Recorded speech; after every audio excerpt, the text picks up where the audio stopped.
Hi, everyone. So sorry for the method of joining you today. Like I always say, when something's going to go wrong, it's going to go wrong right before I go live. So here we are. All right. So I'm just going to make sure I go live on here. All right. Hi, everyone. So today is Q&A day. If you have questions, please ask it in the comments. I will be answering your questions live and answering questions that I got ahead of time. So if you are joining me live and you have questions, please ask. And if you are watching this on a replay, which I know a lot of people do, ask me questions. That's the point of these lives, is for you to ask questions. Make sure to say hi in the comments as well. Tell me where you're joining me from. And we are just going to jump right in. Hi, Francisca. How are you? Thank you for joining. All right. So I am, like I said, I'm going to jump right in with the questions. Ask me questions, okay? Ask me questions. All right. So first question that I see here. And when I say first question is because I got questions ahead of time or people commented on a video. And I just wanted to answer those questions here live. So that's what I mean by first question. All right. So if you're joining me live, ask me questions.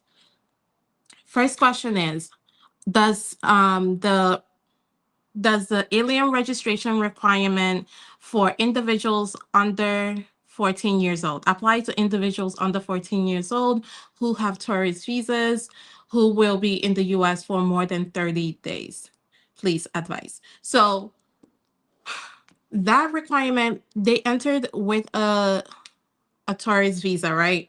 But because they are under the age of 14, they never got fingerprinted. So technically, yes, parents of children that are under the age of 14 need to think about whether they actually need to register. And that registration requirement is going to depend on the visa type, the requirements for being in the US. So just make sure that you actually get a consultation with an immigration attorney to make sure that you actually need to register. That's really important because sometimes people go and register when they don't actually have to register, and we have to, let them know, hey, you are not part of the registration requirement. Okay. And remember, if you're joining me live, say hi.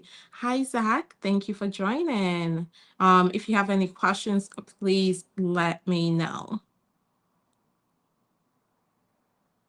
All right. All right. So, how to obtain a consular report of birth abroad if the child is already over 18 years old. I'm actually working on this video. I'll be recording it next week.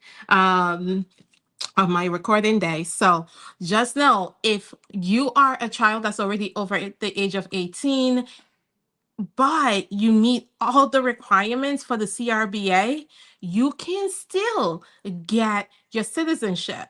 The process is just going to be different. You're not going to have a CRBA, right? You're not going to have that consular report of birth abroad, but that doesn't mean that you are completely out of the process of getting your automatic citizenship. So if a child is born to a US citizen and that child lives abroad, and the US citizen meets all the requirements for a CRBA. So they were a US citizen before the child was born. They have done everything to show that the child is theirs. They have taken responsibility for the child, and they have been physically in the US for 5 years before the birth of that child. That child, even though they're now over the age of 18 and they're not able to get a consular report of birth abroad, can still get a US passport. Okay.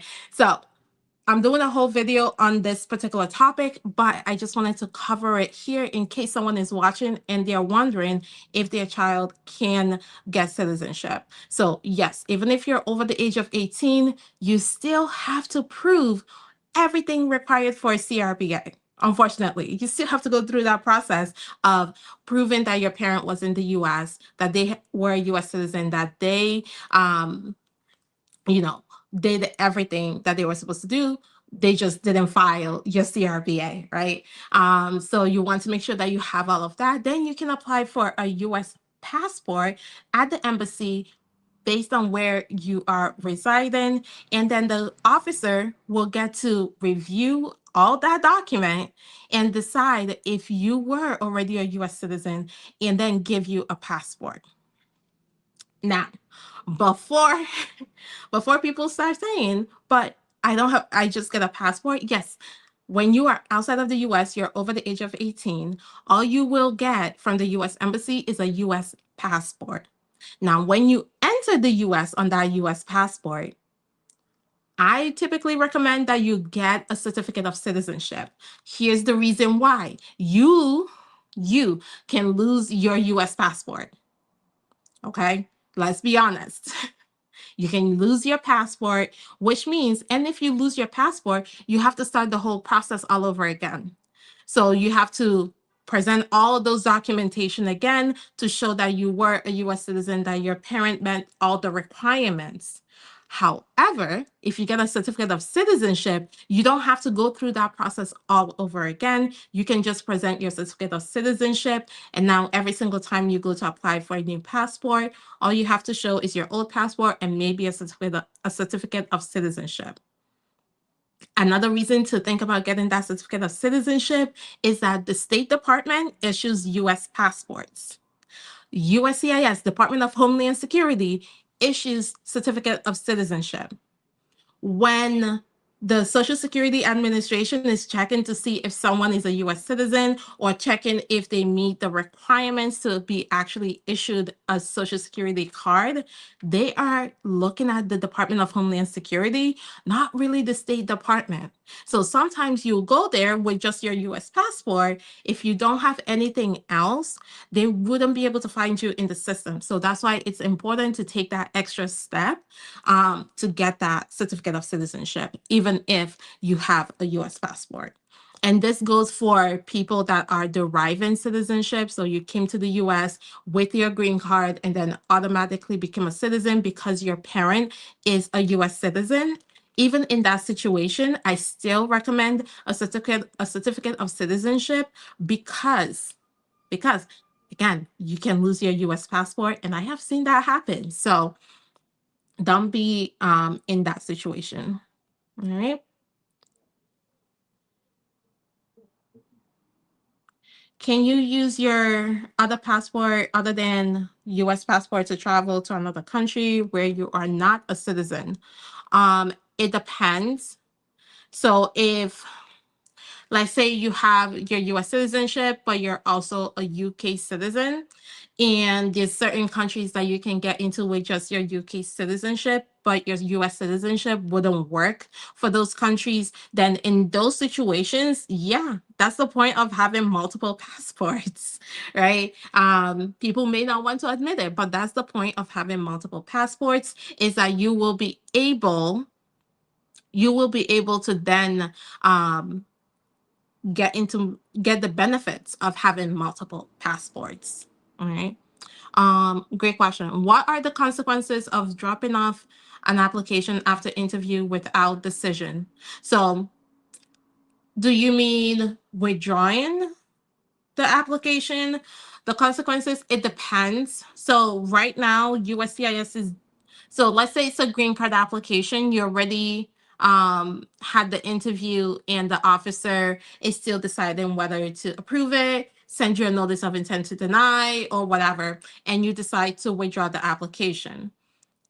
The officer can choose to just accept the withdrawal or deny the case, right? They can choose to go either way. If they choose to accept the withdrawal, they can, right? If the person is out of status, That's the NTA memo, right? The NTA memo says if you are out of status, if you are deportable, and your green card application is denied, USCIS has the right to put you in proceedings. That also goes for withdrawing an application, right? If you are in the US and you apply for a green card and you withdraw that application, the officer can choose to put you in removal proceedings. As much as that sucks, that's just the reality of, the NTM memo right now.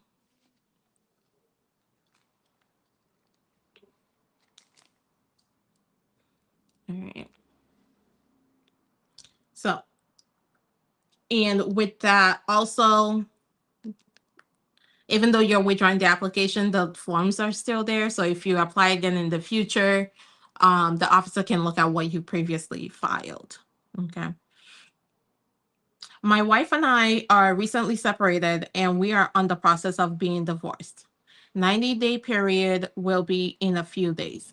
Could I apply the I-751 without waiting on the final divorce decree, or it is better to wait the final divorce decree? Is this possible to send the final divorce decree later on after approval of the I-751 to notify? Okay, so when you're filing an I-751, you are either filing jointly with your spouse or based on a waiver. There's a divorce waiver, there's an abuse waiver, and then there's extreme hardship waiver, right? Those are the three waivers available. When you are filing and you are just, filing your divorce, we have in my office in the past filed an I-751 waiver without the divorce being final because we knew when the divorce was going to be final. Right? If it is a contested divorce, meaning there's issues about, property, alimony, child support, all those things that can delay a divorce proceedings, I typically say wait till you know that the divorce is when the divorce will be final. All right. If it is a jointly filed divorce, meaning both sides signed, in most states, there's a specific deadline, right? So in most states, when you file a joint divorce, there is a date when the divorce will be final. So, for example, in Massachusetts, if you file jointly, you're most likely getting a court hearing within a month of filing that uncontested divorce. And then within 120 days, that divorce becomes final, right? 120 days from the divorce hearing, your divorce becomes final. So with an uncontested divorce, because we know that timeline, when we file an I-751 before the divorce is final, I can actually put on my cover letter that divorce has been filed with proof that the divorce is pending, and with the statute that shows that it's 120 days after the hearing, and typically a hearing is within a month, right? I would include all of that detail in the filing because right? I will include it because you want the officer to know that this is something that's already in progress. It's not like you're saying, oh, I will file for divorce. There's a difference between I will file for divorce and my divorce is already pending and we have a hearing date, or the divorce will be final in 120 days and I can give you that certificate. So you really want to be clear on your timelines. Another thing to keep in mind with the divorce waiver, the abuse waiver, or the extreme hardship waiver is that there is no requirement that you file it before your card expires. So if you're filing jointly with your spouse, you are required to file it before your 2-year card expires, unless you have like a good reason for missing that deadline. However, if you're filing based on the waiver, there is no deadline. You can file it. I've seen some file like 5 years, 10 years after that 2-year card expired because the person thought, oh, my spouse is not filing with me. We're divorced. I can't get my I-751 approved. They were wrong. in that situation. But we were able to get it filed with the documentation showing that the divorce has been final, with documentation showing that the marriage was real and evidence of the relationship, and the officer was still able to approve it. So the divorce waiver doesn't have a deadline, so you shouldn't rush it, if especially if you don't know when it would be final. Okay, so what are the consequences of withdrawing a citizenship application after the interview without a decision? There's really no consequences unless the person is deportable. That's the only time there would be a consequence, right? The question becomes why withdraw it? Is there any issues that came up that makes the person not eligible anymore? Right? If it's just that the officer is taking too long to make a decision, you may want to look at doing a service request, reaching out to your congressperson. I will do all of those things first before withdrawing, especially if you qualify and there's no negative factors involved. Okay. And as always, if you are joining me live, please ask me questions. Okay. We are here to help. Okay. I'm here to help. So feel free to ask me questions. Okay. Okay. Next question.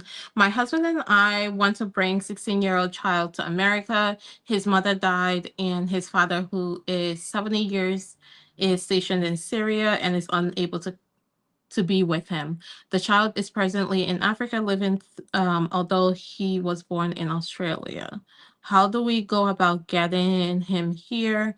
Father is willing to produce documents. All right. So this is a hard situation because one, the first thing I saw is that the child is already 16.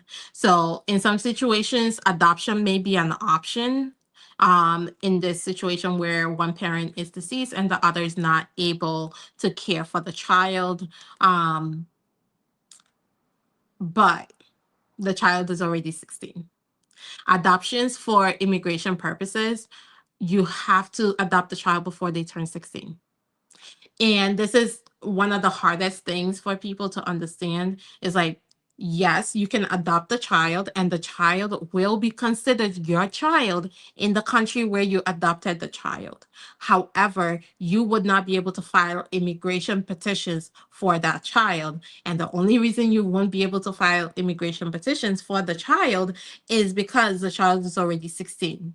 And that adoption needs to be final before the child turns 16, unless you're adopting multiple kids and they are siblings. So let's say you're adopting siblings, one is already 16 and the other one is 13.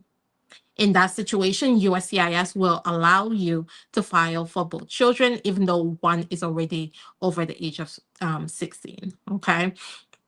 So it really just depends on what the family wants to do. Is the father willing to give up his rights and have someone else adopt his child? Like I said, because the child's already 16, adoption wouldn't be an option. If the child is an Australian citizen, then bringing him to the US may be a little more difficult than people think, right? Bringing someone that is not related to you, that is not your immediate relative to the US is very hard. That's why people, sometimes people ask me about nieces and nephews and all of that. And I have to be like, unfortunately, you cannot file for your niece and nephew. You can support them, right? In the sense of if they want to apply for a school in the US and they need a sponsor that's willing to pay for their school fees or willing to let them stay in their home while they're in school, that's what you can do for your nieces and nephews. However, filing an actual petition for them is just not possible unless you go through the process of an adoption, which will then make them your child, not your niece and nephew. So That's why when it comes to immigration, people falsely think that just because you're a US citizen, you can file for anyone that you want. And unfortunately, for a lot of people that are in a place where they are trying to bring family together, trying to file for someone that they know, right? Not even a family member, just someone that they've known all their life, and they want to take that step of caring for the person, that they have to go through a specific process. And once the person turns 16 and you do not complete the adoption, that becomes an issue in of itself. Okay. Next question. My friend is in California and is waiting for his U visa. I want him to come to Connecticut. Should he take the bus? I'm afraid of the airport.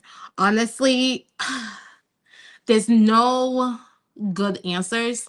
The only thing I would say is stay away from airports, right? If you are not documented, airports are not great places right now. If the person is applying for a U visa, I guess my question would be, do they have deferred action? Because their situation is going to be different, or my recommendation may be different depending on if they have deferred action or if they do not have deferred action. So deferred action basically means that the US government is giving you this document that says that they will not deport you while your case is pending. That's what deferred action means. So if the person has deferred action, they need to make sure they have that documentation on them at all times.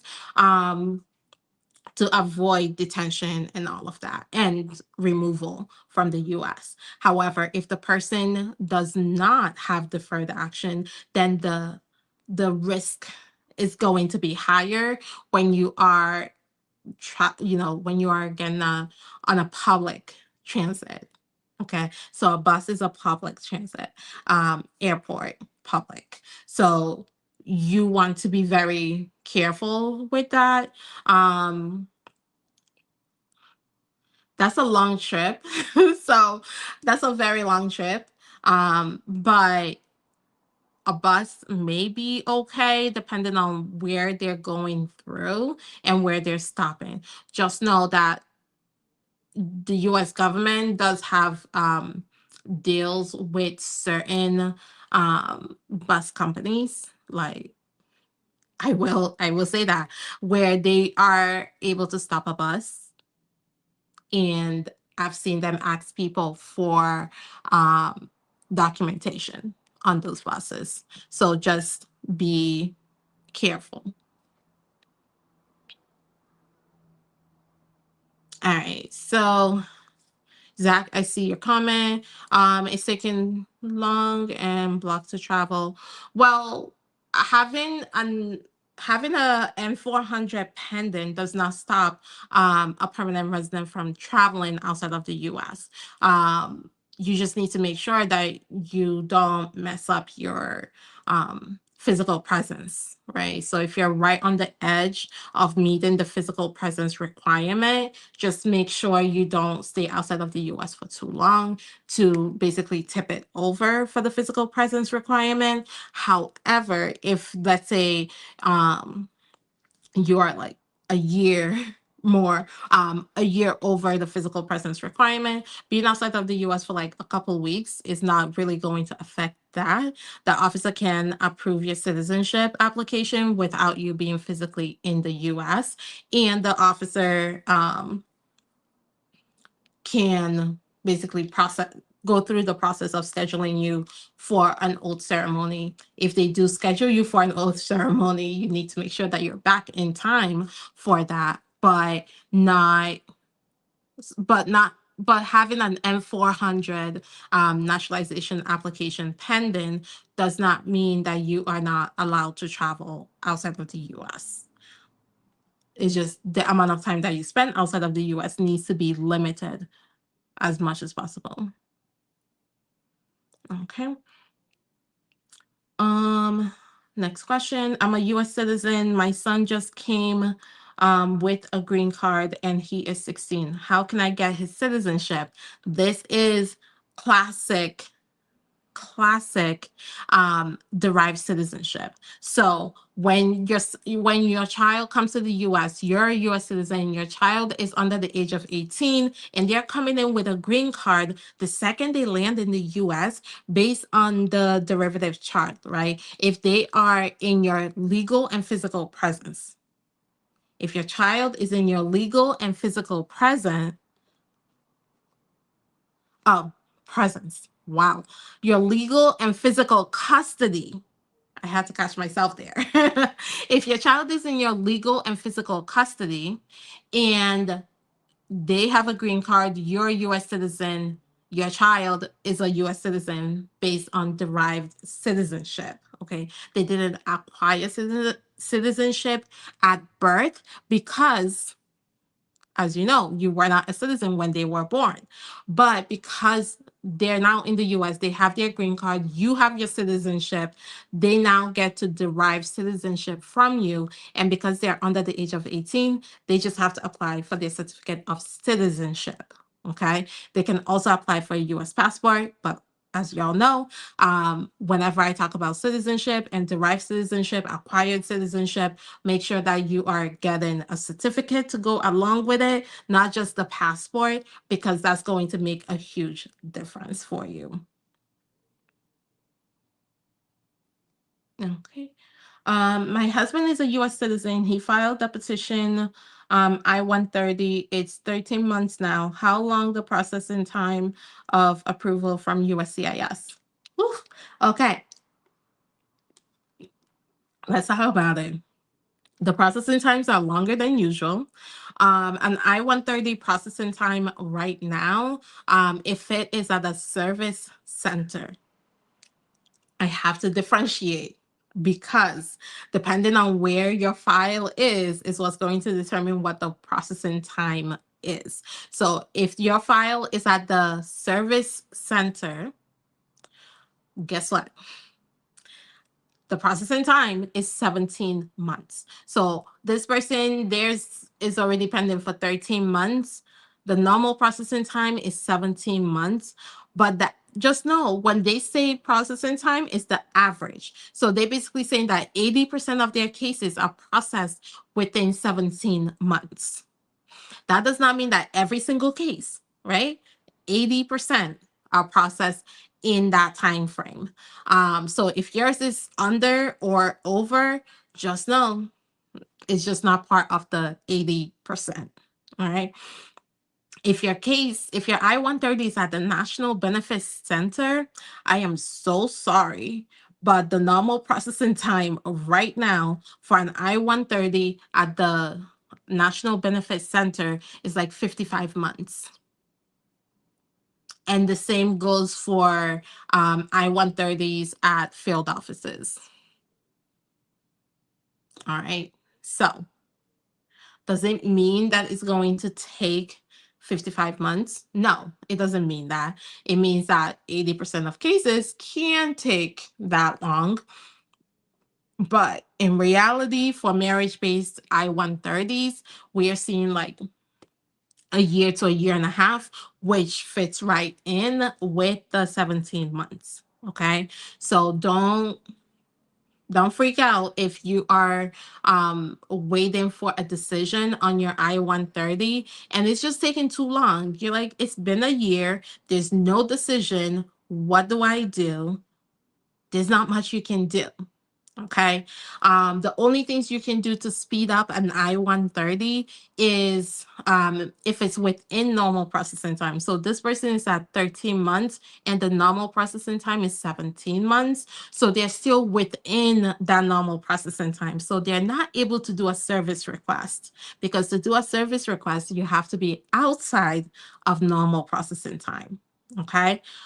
But if you want to speed it up, there's only one real way to do that, and that is to show that there's an urgent humanitarian reason for USCIS to process your case faster than everyone else's. Okay, that's really the only real option there.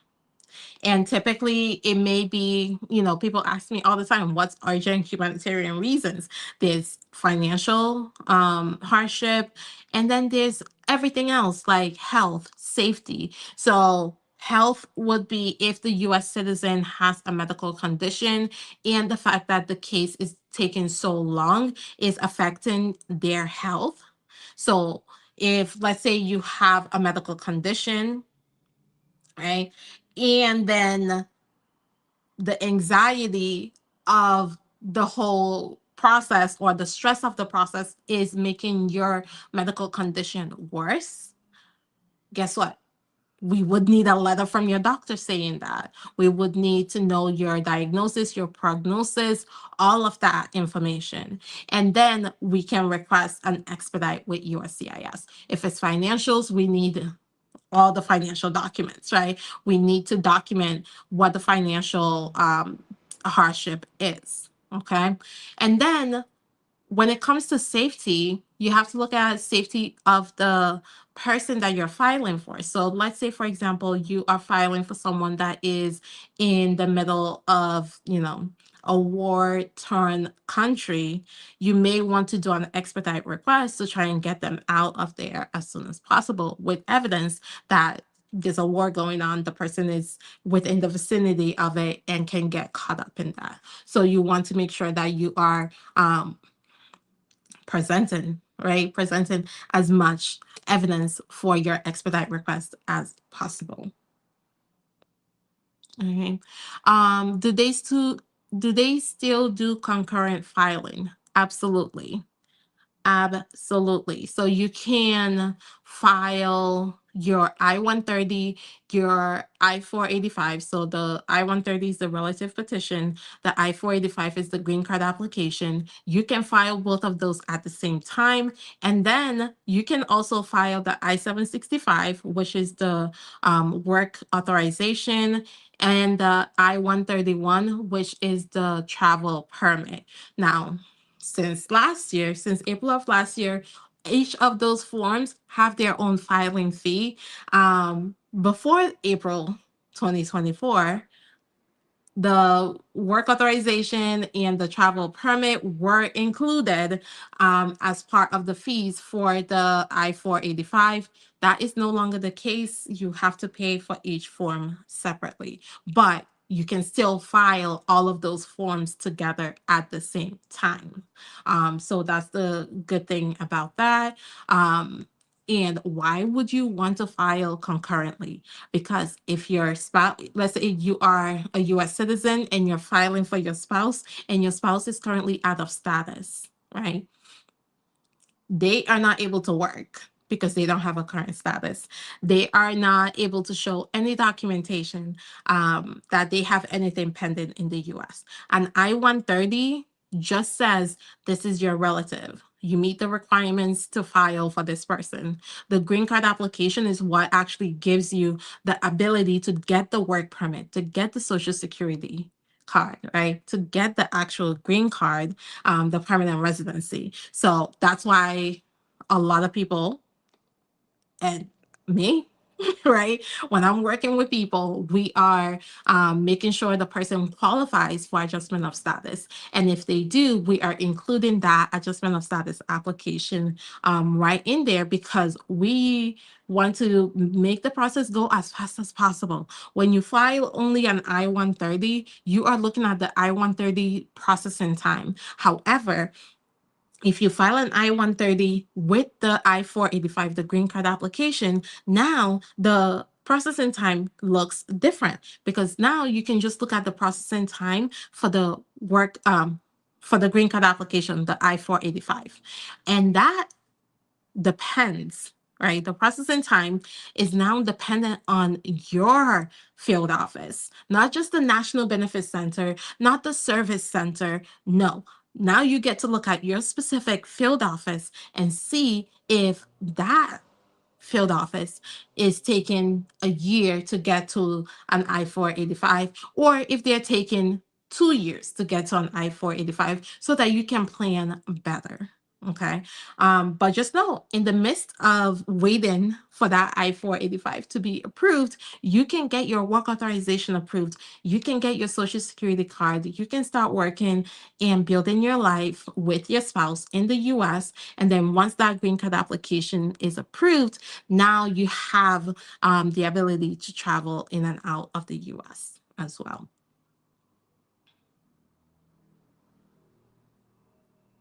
Okay. So if you have questions, please remember to put them in the comments. More than happy to respond. Okay.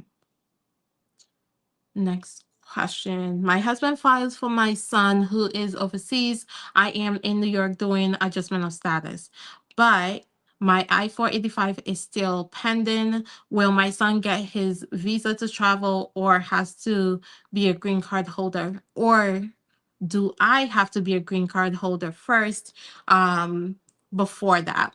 Well, no. So when you are married to a US citizen and your children are under the age of 18, when that marriage takes place, right? Under the age of 18, when you marry your US citizen spouse, your children are the immediate relatives of your spouse now. So they are considered stepchildren for immigration purposes. And this is really key because, of course, every time you marry someone with kids, they become your stepkids. Like, that's just how we talk about it. However, for immigration, step parent, stepchild has a specific definition. It's not just, oh, I married their mother or I married their father. That's not the only definition of step parent, stepchild. For immigration, that step parent, stepchild relationship has to take place before the child turns 18. Once they turn 18, you can no longer file for them as their step parent. Okay. So that becomes a whole other thing. But if they are your step parent, your stepchildren, and you as the US citizen file for them as your stepchildren, USCIS treats it like they are your child. Okay. So the processing time, all of that, they are treated as if they were your child, and they will get the fastest processing time possible.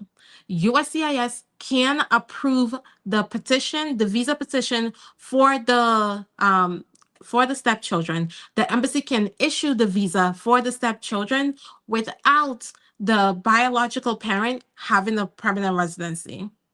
Okay, even if their permanent residency is pending, can USCIS approve the I-130 for the stepchildren? Yes. Can the embassy approve the visa petition for the stepchildren? Yes. They can issue the visa and let the stepchildren enter the US, even if the biological parents' green card application is still pending, because they are two separate petitions. Okay.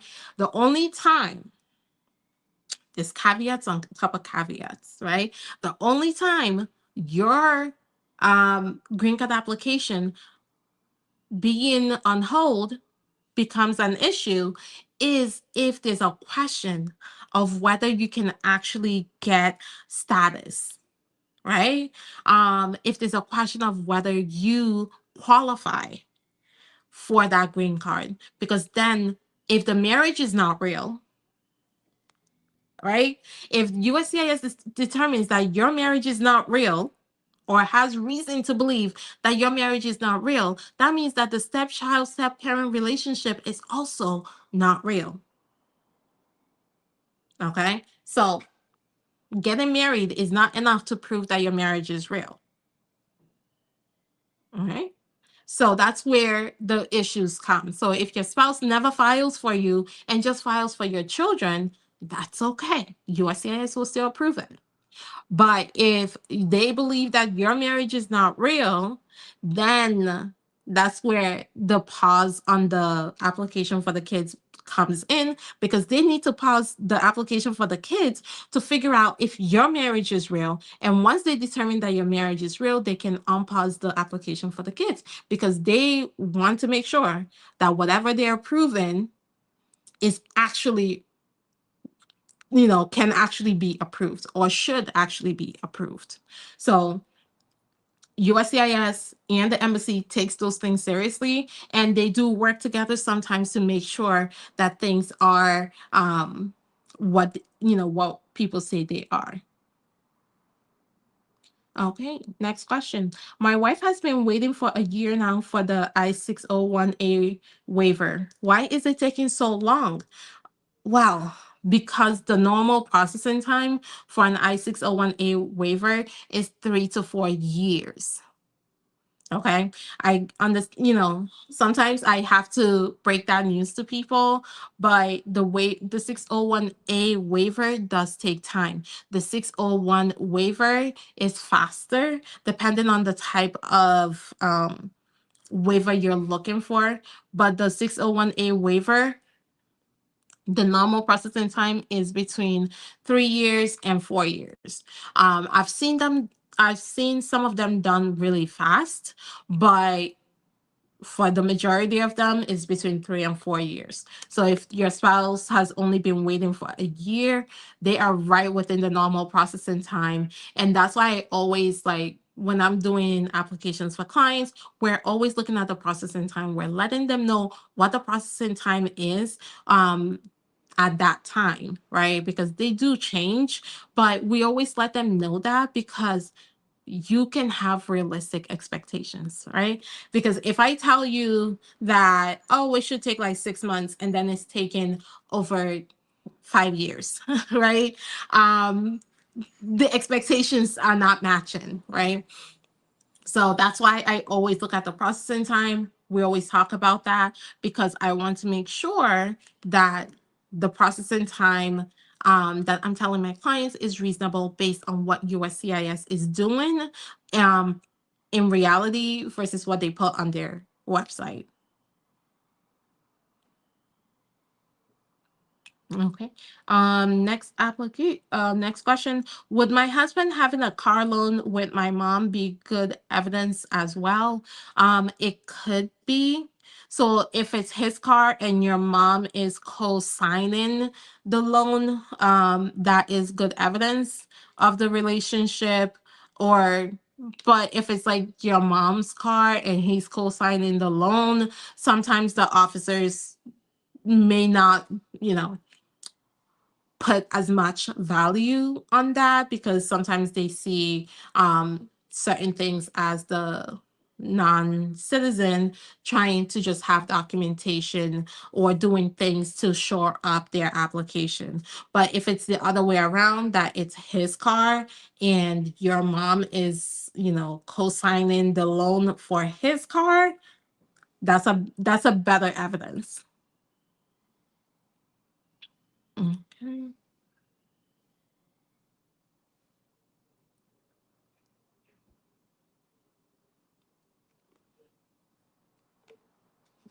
All right.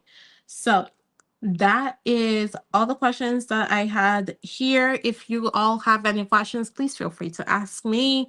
And we can get into them. But if I do not see any other questions, I will let y'all go for today. So please do ask me questions.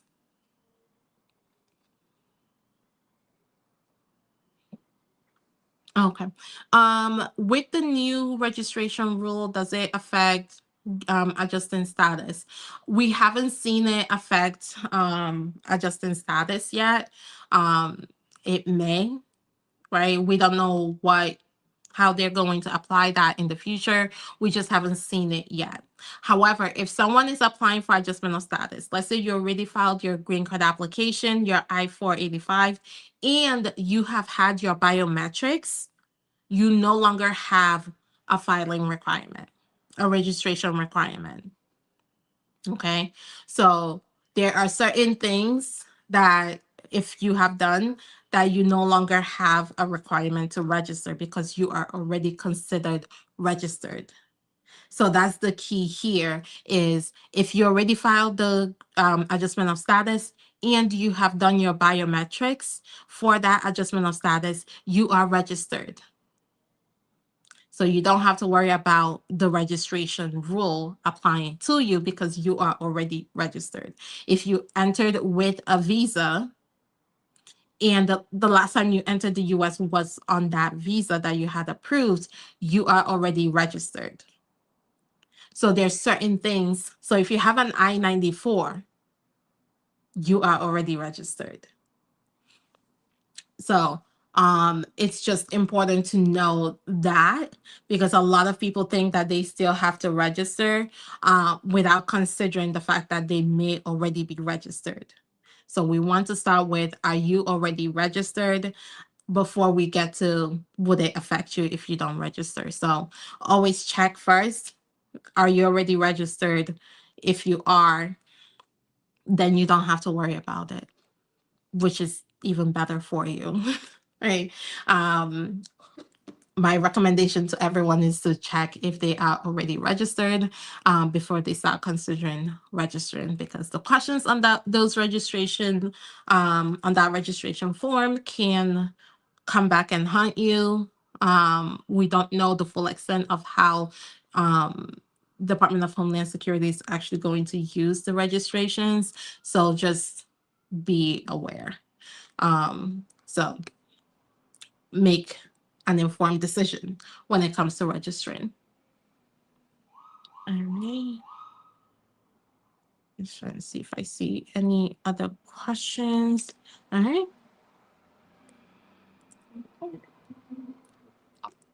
Okay. It looks like that's all the questions you all have for me today. Thank you so much for joining me. I will be off next week.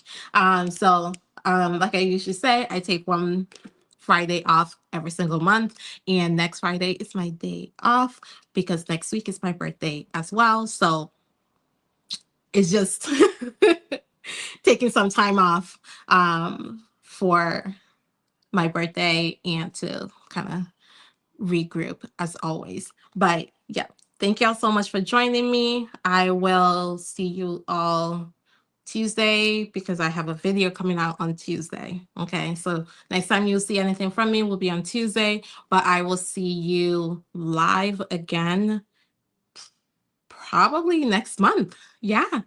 So thank y'all so much, and I will see you next time. Bye. Oh, thank you, MB. Bye.